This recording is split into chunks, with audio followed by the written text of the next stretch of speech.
Already మా జనసేన కార్యకర్తలకి వీర మహిళలకి ఎస్పెషల్లీ పిఠాపురం కాన్స్టిట్యున్సీలో ఉన్నటువంటి ప్రతి జనసేన కార్యకర్తకి వీర మహిళలకి అభిమానులకి అందరికీ ఒక విషయం ఆల్రెడీ చెప్పాను. అలాగే కూటమిలో ఉండేటువంటి కార్యకర్తలకి నాయకులకి మహిళా కార్యకర్తలందరూ కూడా ఒక విషయం చెప్పాము. రేపు జరిగే కౌంటింగ్ ప్రక్రియలో ఎట్టి పరిస్థితుల్లోనూ సంయమనం కోల్పోకండి, కొంచెం ప్రశాంతంగా ఉండండి. విజయం కూటమిని వివరించబోతుంది. సో ఓడిపోబోతున్నటువంటి వైసీపీ వాళ్ళు చేసేటువంటి కవింపు చర్యలకి మీరు ఎట్టి పరిస్థితుల్లో ప్రతిస్పందించద్దు అని చెప్పాను మీకు. కానీ రీసెంట్ గా వైసీపీ నాయకుడు సజ్జల రామకృష్ణారెడ్డి వైసీపీ కార్యకర్తలను రెచ్చగొట్టే విధంగా వ్యాఖ్యలు చేయటం మేము ఖండిస్తున్నాం. పార్టీ ఏదైనా కార్యకర్తల క్షేమం కోరాలి కానీ వారిని విద్వేషాలకి విధ్వంసాలకు పాల్పడే విధంగా రెచ్చగొట్టకూడదు. అలాగే వైసీపీ నాయకులు వారు ఓడిపోతున్న విషయం జీర్ణించుకోలేకపోతున్నారు.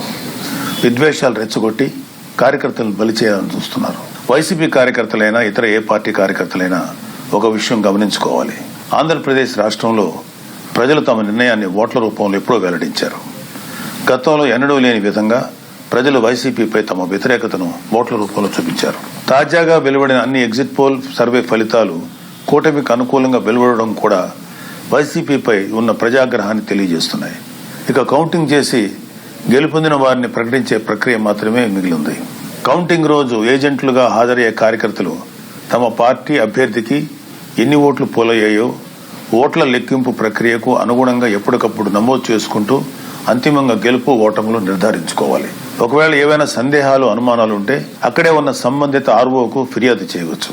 ఘర్షణలకు దిగడం వల్ల కార్యకర్తలు వారి కుటుంబాలు ఇబ్బందులు పడతాయి తప్ప మిమ్మల్ని రెచ్చగొట్టేవారెవరూ మీకోసం రారు అనే వాస్తవాన్ని గుర్తించాలి. జూన్ 4న జరగనున్న కౌంటింగ్ ప్రక్రియకు ప్రజాస్వామ్య పద్ధతిలో ఎన్నికల కమిషన్ అధికారులు జారీ చేసిన నిబంధనలకు అనుగుణంగా నడుచుకోవాలని అన్ని పార్టీల కార్యకర్తలను మరొకసారి కోరుతున్నాను. వైసీపీ కార్యకర్తలు చెప్పేది ఏంటంటే, దయచేసి మీరు మీ నాయకులు మిమ్మల్ని రెచ్చగొడితే దయచేసి రెచ్చిపోకండి. మీరు వైసీపీ కార్యకర్తలు, జనసేన కార్యకర్తలు, టీడీపీ కార్యకర్తలు, బీజేపీ కార్యకర్తలు ఎవరైనా ఓకే. మీరు ముందు ఒక రాజకీయ పార్టీ కార్యకర్తల కన్నా మీరు ఒక మనిషి, మీకు ఒక కుటుంబం, మీకు ఒక బాధ్యతలు ఉన్నాయి.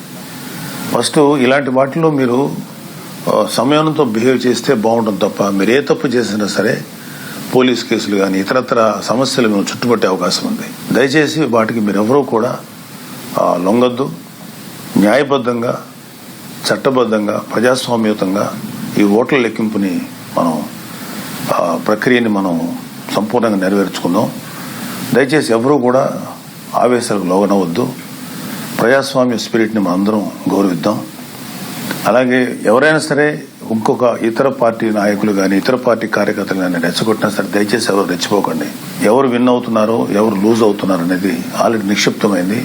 వాళ్ళని జస్ట్ అనౌన్స్ చేసి బయట పెట్టడమే తరువాయి. సో మీరు ఇప్పుడు ఏ కార్యకర్త అయినా ఏమీ చేసేది లేదు. జస్ట్ హుందాగా ఏదైతే ఫలితాలు వస్తాయో వాటిని స్వీకరిద్దాం.